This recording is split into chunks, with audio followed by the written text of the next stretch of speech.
नमस्कार, स्वागत है आप सभी का डीडी न्यूज के इस खास बुलेटिन एक्सप्रेस 100 में, जहां हम आपके लिए लेकर आते हैं राजनीति, मनोरंजन, देश, दुनिया, खेल और व्यापार जगत की सभी बड़ी खबरों को एक्सप्रेस यानी कि फटाफट अंदाज में। आपके साथ मैं हूं संध्या शर्मा।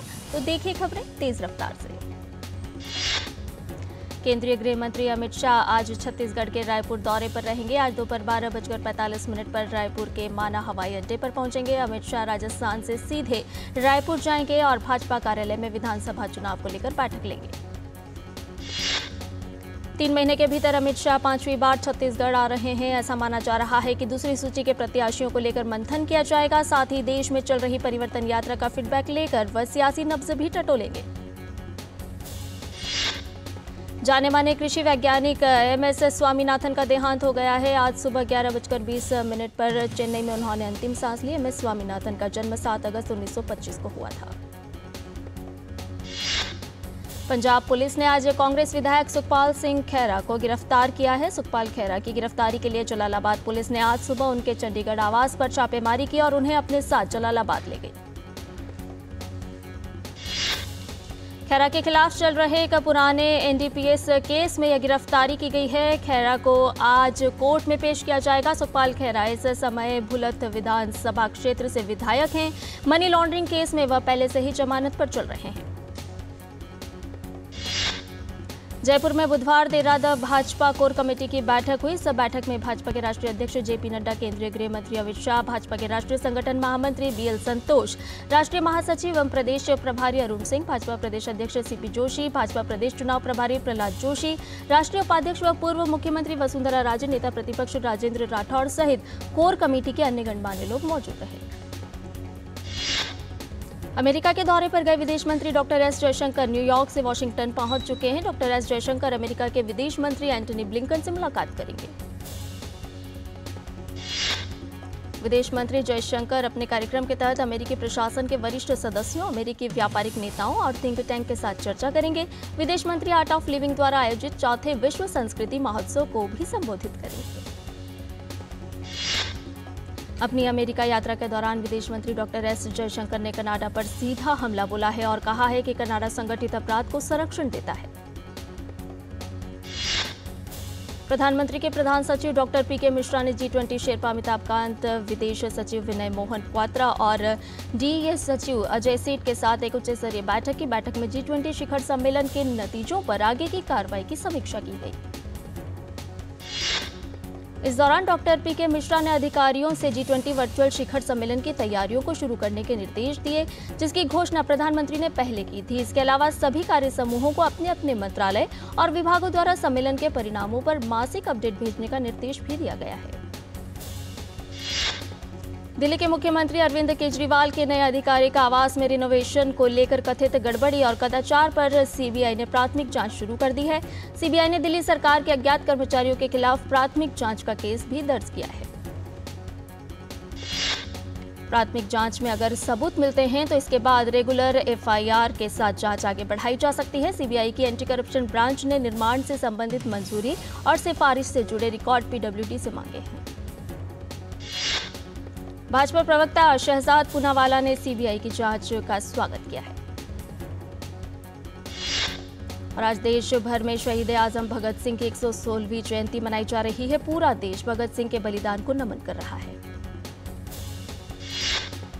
प्रधानमंत्री नरेंद्र मोदी ने शहीद भगत सिंह की जयंती पर श्रद्धांजलि अर्पित की है। सोशल मीडिया प्लेटफॉर्म X पर प्रधानमंत्री ने शहीद भगत सिंह को नमन करते हुए एक वीडियो साझा किया है।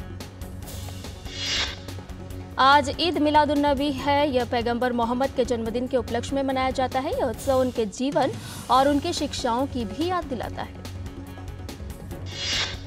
राष्ट्रपति द्रौपदी मुर्मू ने देशवासियों को मिलादुन्नबी की बधाई दी। उन्होंने सोशल मीडिया प्लेटफॉर्म X पर अपने संदेश में कहा कि मिलादुन्नबी के पावन अवसर पर मैं सभी देशवासियों, खास तौर पर मुस्लिम भाइयों और बहनों को मुबारकबाद देती हूँ।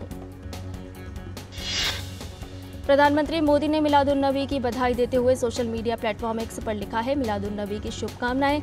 आशा करता हूं कि हमारे समाज में भाईचारे और दयालुता की भावना बढ़ती रहे। ईद मिलादुन्नबी के मद्देनजर लखनऊ में सुरक्षा के पुख्ता इंतजाम किए गए हैं। ADCP सेंट्रल मनीषा सिंह ने कहा कि जुलूस को सकुशल संपन्न करवाने के लिए सुरक्षा की चाक चौबंद तैयारियां हैं। प्रधानमंत्री नरेंद्र मोदी ने लता मंगेशकर को उनकी जयंती पर याद करते हुए सोशल मीडिया प्लेटफॉर्म एक्स पर अपने संदेश में कहा कि भारतीय संगीत में कई दशकों तक उनका योगदान रहा है, जिसका प्रभाव हमेशा के लिए रहेगा। देश भर में 10 दिन से चल रहा गणेश उत्सव आज गणपति विसर्जन के साथ संपन्न हो जाएगा। गणपति बप्पा से अगले बरस तू जल्दी आने का अनुरोध करते हुए आज धूमधाम से बप्पा को विदाई दी जा रही है। मुंबई में मुख्यमंत्री एकनाथ शिंदे के आवास पर उन बच्चों ने उनसे मुलाकात की जो इरशालवाड़ी भूस्खलन में अनाथ हो गए हैं। इन बच्चों ने गणेश उत्सव के अवसर पर आरती भी की। दुनिया भर में मशहूर छत्तीसगढ़ में बस्तर के दशहरा उत्सव धूमधाम से शुरू हो चुका है। दूसरी रस्म के तौर पर जगदलपुर में बस्तर की आराध्य देवी मां दंतेश्वरी के मंदिर के निकट डेरी गड़ाई की रस्में निभाई गई। भारतीय सेना आज अपनी आर्टिलरी रेजिमेंट का 157वां स्थापना दिवस मना रही है। 28 सितंबर 1827 को भारत की पहली आर्टिलरी यूनिट की स्थापना हुई थी। भारतीय सेना ने इस अवसर पर एक वीडियो जारी किया है। 2.5 इंच आर्टिलरी गन से शुरुआत करने वाली इस रेजिमेंट के पास अब दुनिया के आधुनिकतम हथियार है। रेजिमेंट के स्थापना दिवस को गनर्स डे के तौर पर भी मनाया जाता है। राजस्थान में विधानसभा चुनाव की तैयारी का जायजा लेने के लिए मुख्य चुनाव आयुक्त के नेतृत्व में चुनाव आयोग की टीम कल से 1 अक्टूबर के बीच जयपुर का दौरा करेगी। राज्य में चुनाव आयोग की टीम चुनाव संबंधित सभी पक्षों के साथ वार्ता करेगी। साथ ही चुनाव की तैयारी के लिए उठाए जाने वाले जरूरी कदम को लेकर प्रशासनिक व पुलिस अधिकारियों, राजनीतिक दलों और सामाजिक संगठनों के साथ बातचीत भी करेगी। केंद्रीय स्वास्थ्य मंत्री मनसुख मांडविया ने देश भर में डेंगू के मरीजों की बढ़ती संख्या के बीच डेंगू की रोकथाम और प्रबंधन के लिए सार्वजनिक स्वास्थ्य प्रणाली की तैयारियों की समीक्षा के लिए कल एक उच्च स्तरीय बैठक की अध्यक्षता की। सर्वोच्च न्यायालय ने सभी अदालतों, न्यायाधिकरणों और अर्ध न्यायिक निकायों को HIV अधिनियम की धारा 34(2) के अंतर्गत HIV संक्रमित व्यक्तियों से संबंधित मामलों के शीघ्र निपटारे को प्राथमिकता देने का निर्देश दिया है। न्यायालय ने वायुसेना के एक पूर्व अधिकारी के मुआवजे के दावे को नामंजूर करने के राष्ट्रीय उपभोक्ता विवाद निवारण आयोग के फैसले के खिलाफ अपील पर यह निर्देश दिए। ऑपरेशन पराक्रम के दौरान बीमार हुए वायुसेना के जवान को खून चढ़ाए जाने के बाद HIV संक्रमण हो गया था। इस मामले में सुप्रीम कोर्ट ने बड़ा फैसला सुनाते हुए 1.5 करोड़ रुपए का मुआवजा देने का आदेश दिया है। इस लापरवाही के लिए कोर्ट ने वायुसेना और सेना को जिम्मेदार बताया।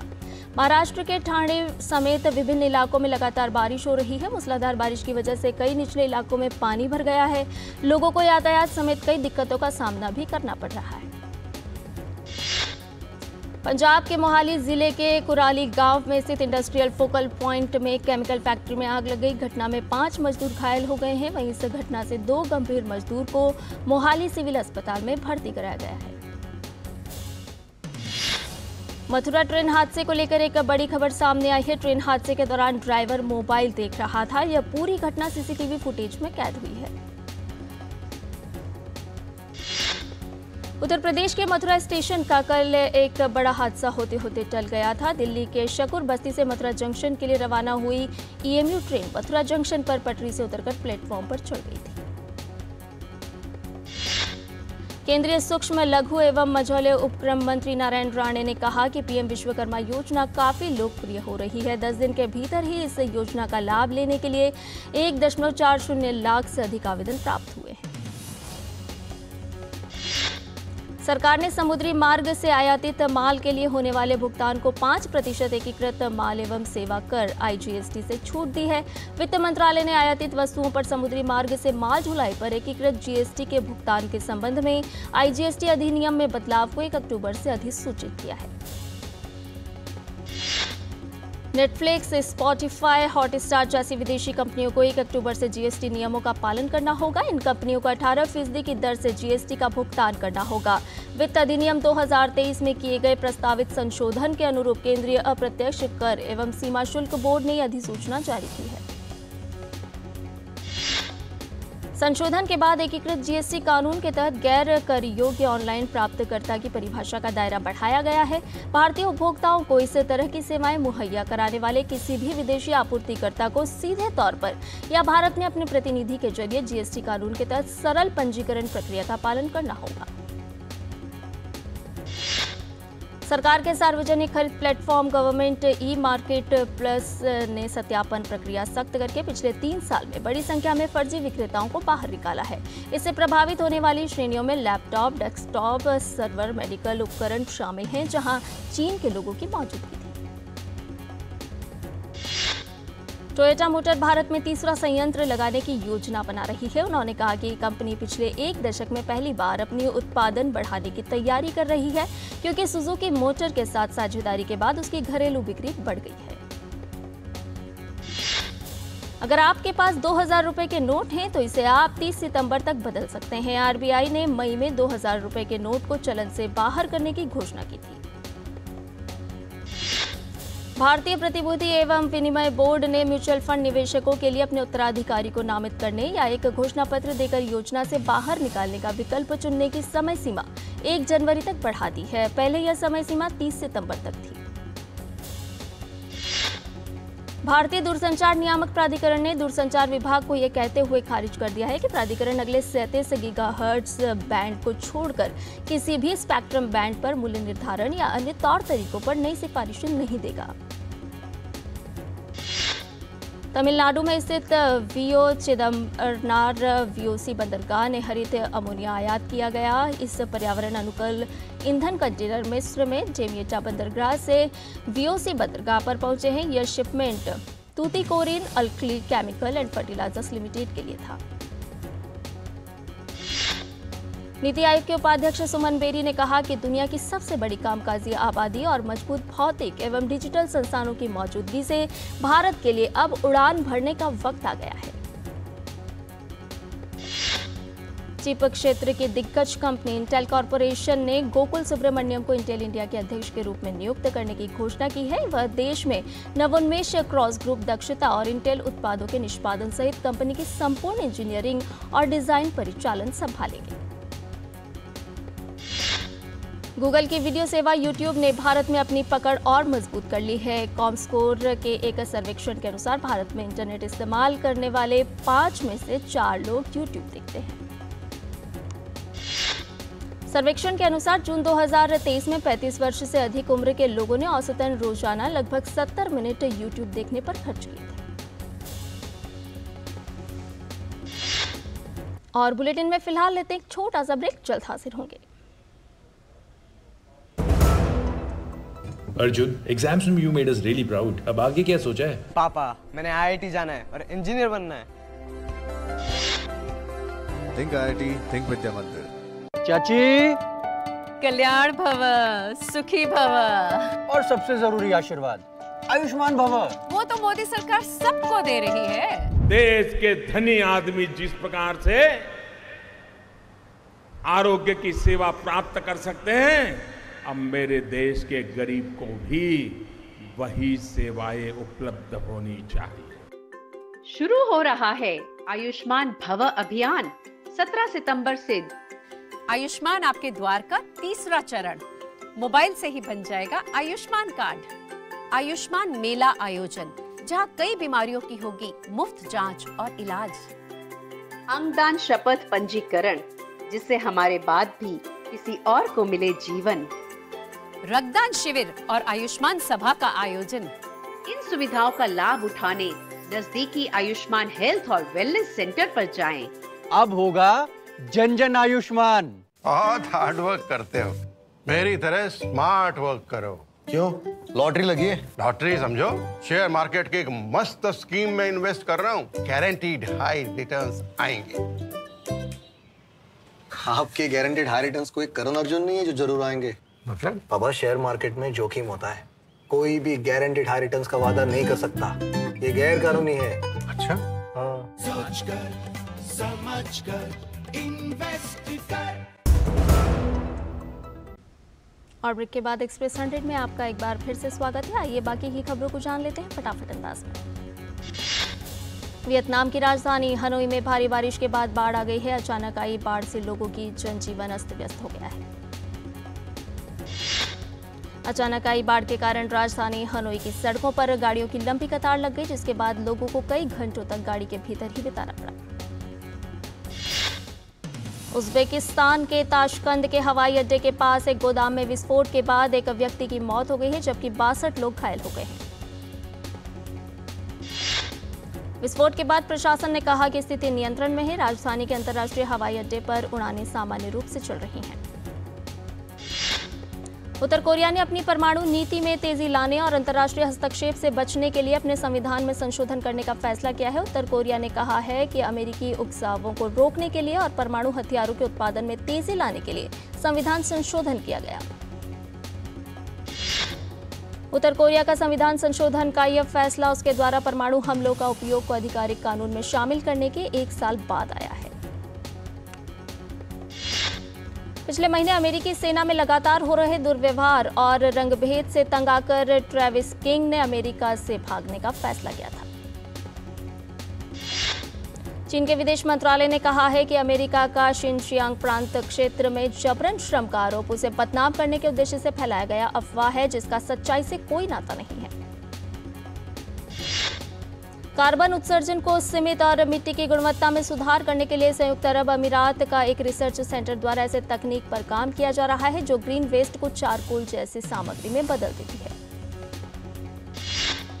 यूक्रेन के डोनेट्स्क क्षेत्र में लड़ रहे यूक्रेन सैनिकों ने कहा कि रूस के ड्रोन यूक्रेनी तोपखाने के लिए काल बन गए हैं। पिछले महीने अमेरिकी सेना में लगातार हो रहे दुर्व्यवहार और रंगभेद से तंग आकर ट्रेविस किंग ने अमेरिका से भागने का फैसला किया था।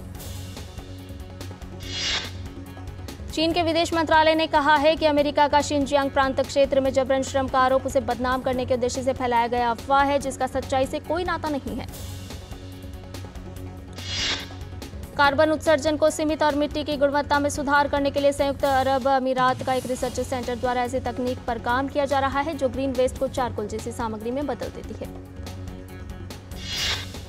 यूक्रेन के डोनेट्स्क क्षेत्र में लड़ रहे यूक्रेन सैनिकों ने कहा है कि रूस के ड्रोन यूक्रेनी तोपखाने के लिए काल बन गए हैं। ब्रिटेन सरकार द्वारा रोज बैंक तेल क्षेत्र को हरी झंडी देने के फैसले पर जलवायु अभियान से जुड़े समूहों ने आलोचना की है। रोज बैंक तेल क्षेत्र पर बढ़ते आलोचनाओं के बीच ब्रिटिश सरकार ने कहा है कि ऊर्जा सुरक्षा क्षेत्र में प्राथमिकता को देखते हुए हमने इसकी मंजूरी दी है। सऊदी अरब के राजदूत नाइफ अल सुदैरी का फिलिस्तीनी प्रधानमंत्री मोहम्मद शतेज से मुलाकात होगी। इजराइल के कब्जे वाले वेस्ट बैंक शहर रामल्ला में हुए इस मुलाकात को फिलिस्तीनियों ने ऐतिहासिक मील का पत्थर बताया है। तालिबानी सरकार के खौफ से पाकिस्तान आई सैकड़ों अफगानिस्तानी शरणार्थियों महिलाओं की जिंदगी को पेशावर के एक प्रशिक्षण केंद्र संवारने में जुटा हुआ है। इस प्रशिक्षण केंद्र में शरणार्थी महिलाओं को सिलाई, डिजिटल कौशल और सौंदर्य उपचार में मुफ्त प्रशिक्षण के माध्यम से कुशल बनाने की कोशिश की जाती है ताकि उनकी जिंदगी आसान हो सके।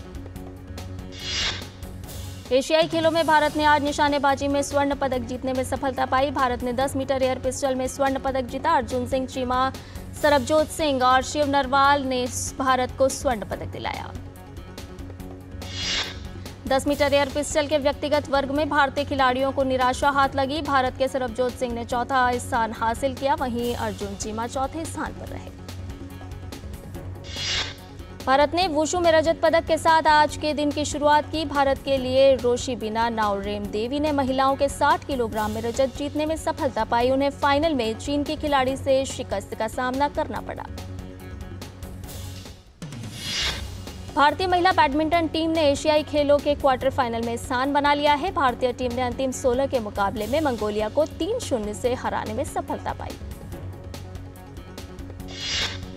अनुभवी पीवी सिंधु के नेतृत्व में भारतीय टीम ने शुरुआत के तीनों मुकाबले जीतने में सफलता पाई। भारतीय टीम की तरफ से पीवी सिंधु, अश्मिता चालिहा और अनुपमा उपाध्याय ने सीधे गेम में जीत दर्ज की। क्वार्टर फाइनल में भारत का सामना थाईलैंड से होगा। और इससे पहले बुधवार को एशियाई खेलों में भारतीय खिलाड़ियों ने शानदार प्रदर्शन करते हुए कुल 8 पदक जीतने में सफलता पाई। कुल 22 पदकों के साथ भारत पदक तालिका में 6ठे स्थान पर है। टेनिस में भारत का एक पदक पक्का हो गया है। रामकुमार रामनाथन और साकेत माइनेनी की पुरुष युगल जोड़ी ने क्वार्टर फाइनल में चीन की जीचेन झांग और वू यिबिंग की जोड़ी को हरा दिया। दोनों खिलाड़ी अब सेमीफाइनल में पहुंच गए हैं। निखत ने महिला मुक्केबाजी के 50 किलोग्राम भार वर्ग में जीत हासिल की है। इस जीत के साथ ही निखत अब क्वार्टर फाइनल में पहुंच गई। वह एक और जीत हासिल करती हैं तो उनका पदक पक्का हो जाएगा। युवा स्ट्राइकर संगीता कुमारी की हैट्रिक के दम पर भारतीय महिला हॉकी टीम ने एशियाई खेलों में पूल ए के अपने पहले मैच में सिंगापुर को 13-0 से शिकस्त दी। नेपाल की पुरुष टीम ने मंगोलिया के खिलाफ एशियाई खेलों में 20 ओवर में 314 रन का स्कोर बनाया। दीपेंद्र सिंह एरी ने 9 गेंदों में अर्धशतक लगाकर युवराज सिंह के सबसे तेज अर्धशतक के रिकॉर्ड को तोड़ दिया। नेपाली बल्लेबाज कुशल मल्ला ने रोहित शर्मा और डेविड मिलर को पीछे छोड़ते हुए सबसे तेज टी20 शतक बनाया। उन्होंने केवल 34 गेंदों में अपना शतक पूरा किया। राजकोट में खेले गए तीसरे और अंतिम वनडे में ऑस्ट्रेलिया ने भारत को 66 रन से हरा दिया है। ऑस्ट्रेलिया के 353 रन के जवाब में भारतीय टीम 286 रन बनाकर ऑल आउट हो गई। वहीं भारत ने 2-1 से सीरीज अपने नाम की। सीरीज के पहले 2 वनडे में शानदार बल्लेबाजी करने वाले शुभमन गिल को प्लेयर ऑफ द सीरीज चुना गया। शुभमन ने 2 मैचों में 89 के औसत से सबसे ज्यादा 178 रन बनाए। ऑस्ट्रेलिया के खिलाफ वनडे में रोहित शर्मा ने एक बड़ा रिकॉर्ड अपने नाम किया। रोहित शर्मा अंतर्राष्ट्रीय क्रिकेट में सबसे तेज 550 छक्के लगाने वाले बल्लेबाज बन गए। उन्होंने यह उपलब्धि तीसरे मैच के दौरान 6 छक्के लगाकर हासिल की। पाकिस्तान क्रिकेट टीम वनडे विश्व कप में हिस्सा लेने के लिए बुधवार की रात भारत पहुंची। भारत की तरफ से पाकिस्तान टीम का भव्य स्वागत किया गया। पाकिस्तान 29 सितंबर को न्यूजीलैंड और 3 अक्टूबर को ऑस्ट्रेलिया के खिलाफ अभ्यास मैच खेलेगी। न्यूकैसल यूनाइटेड ने EFL कप के चौथे दौर में स्थान बना लिया है। तीसरे दौर के मैच में न्यूकैसल ने शानदार फॉर्म में चल रही मैनचेस्टर सिटी को 1-0 से हराया। आर्सेनल ने भी EFL कप के चौथे दौर में जगह बना ली है। उन्होंने नेल्सन के गोल की मदद से तीसरे दौर में ब्रेंटफोर्ड को 1-0 से हराकर अगले दौर में प्रवेश किया। लिवरपूल ने रोमांचक मुकाबले में लेस्टर सिटी को 3-1 से हराकर EFL कप के चौथे दौर में प्रवेश किया। लिवरपूल की तरफ से तीनों गोल दूसरे हाफ में देखने को मिले। चेल्सी भी चौथे दौर में पहुंचने में सफल रही हैं। EFL कप के तीसरे दौर के मुकाबले में चेल्सी ने ब्राइटन को 1-0 से हराया। चेल्सी के लिए जैक्सन ने 50वें मिनट में गोल किया। Spanish club Real Madrid La Liga में दूसरे स्थान पर पहुंच गई है। रियल ने यूडी लास पामास को 2-0 से हराने में सफलता पाई। और जवान फिल्म की सफलता से उत्साहित शाहरुख खान ने घोषणा की है कि जवान फिल्म की एक टिकट खरीदने पर दर्शकों को दूसरी टिकट मुफ्त दी जाएगी। स्वर कोकिला के नाम से मशहूर देश की दिग्गज गायिका लता मंगेशकर का 94वीं जयंती है। लता मंगेशकर ने कई भाषाओं में लगभग 50,000 से अधिक गाने गाए हैं। 28 सितंबर 1929 को मध्य प्रदेश के इंदौर में जन्मी लता मंगेशकर ने 5 साल की उम्र से ही संगीत सीखना शुरू कर दिया था। पूरी दुनिया में अपनी आवाज का जादू चलाने वाली लता मंगेशकर अपने करियर के शुरुआती दिनों में देश सेवा के लिए राजनीति में जाना चाहती थी। हालांकि वीर सावरकर द्वारा यह समझाने पर उन्होंने सक्रिय राजनीति में जाने का इरादा छोड़ दिया। संगीत के क्षेत्र में विशिष्ट योगदान के लिए भारत सरकार ने 2001 में लता मंगेशकर को देश का सर्वश्रेष्ठ नागरिक पुरस्कार भारत रत्न से सम्मानित किया। हिंदी सिनेमा के जाने माने निर्देशक और निर्माता महेश भट्ट ने हाल ही में संसद से पारित महिला आरक्षण बिल का समर्थन किया है। महेश भट्ट के पहले अभिनेत्री कंगना रनौत और प्रियंका चोपड़ा ने खुलकर महिला आरक्षण पर अपना पक्ष रखा था।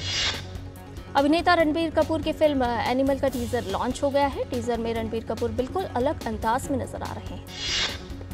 करीना कपूर की डिजिटल डेब्यू फिल्म जाने जान पूरी दुनिया में ट्रेंड कर रही है। फिल्म नेटफ्लिक्स पर दुनिया भर में गैर अंग्रेजी फिल्मों की सूची में पहला स्थान पर है। राजकुमार राव और तृप्ति डिमरी की जोड़ी जल्द ही राज शांडिल्य के निर्देशन में बन रही फिल्म विक्की विद्या का वो वाला वीडियो में नजर आएंगी। और एक्सप्रेस न्यूज में फिलहाल इतना ही। हमें दीजिए इजाजत। नमस्कार।